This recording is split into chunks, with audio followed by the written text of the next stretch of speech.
Next, we're going to get our paints. So you're probably used to these kind of pre-made watercolor paint palettes, which work fine. Prang is a good high quality paint set, but you don't have as many color options here.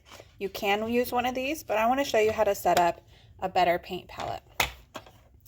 These ones are almost out, but it has a little bit more variety in colors in here. These ones are a little bit better. And what's nice is these have a mixing area up here. You just want to make sure that you clean it whenever you're done. But this is also going to be a really great opportunity for you guys to use these paint palettes that you made in ceramics class. This is why we made them, is for our watercolor paint. Now, I'm not actually going to use this one for an example. I just have a regular ceramic plate here, but you can build your palette onto your ceramic palette that we made. These are watercolor tubes. Notice they are small because you only need the tiniest little bit of paint. Less than a pea size will be enough for your whole project. When you put them on your plate, you want to put them in rainbow color order. And you always want to put them around the edge of your palette so that you have plenty of mixing space in the middle.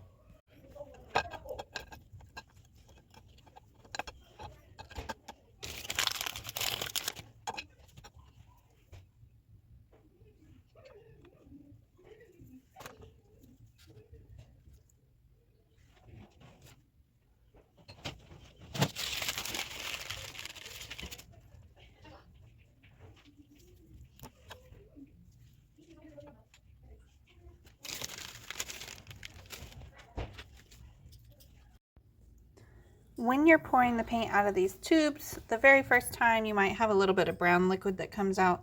Just wipe that up so that you get the actual pigment instead. You'll notice that I have two reds here, but they're a little bit different.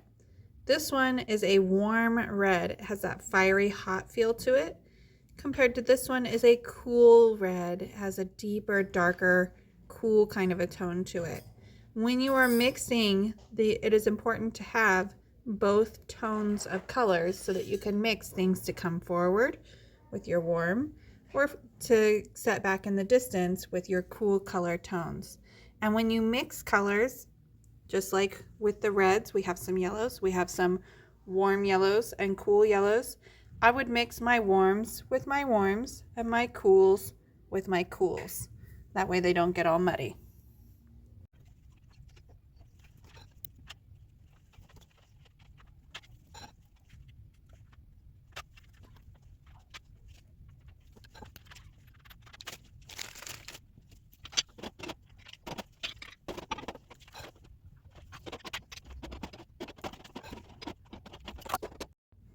So in order, they should be opera pink, crimson, bright red, yellow ochre, medium yellow, lemon yellow, sap green,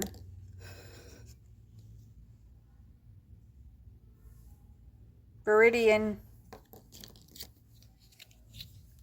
ultramarine, phthalo blue, burnt umber, and just the tiniest little bit of black.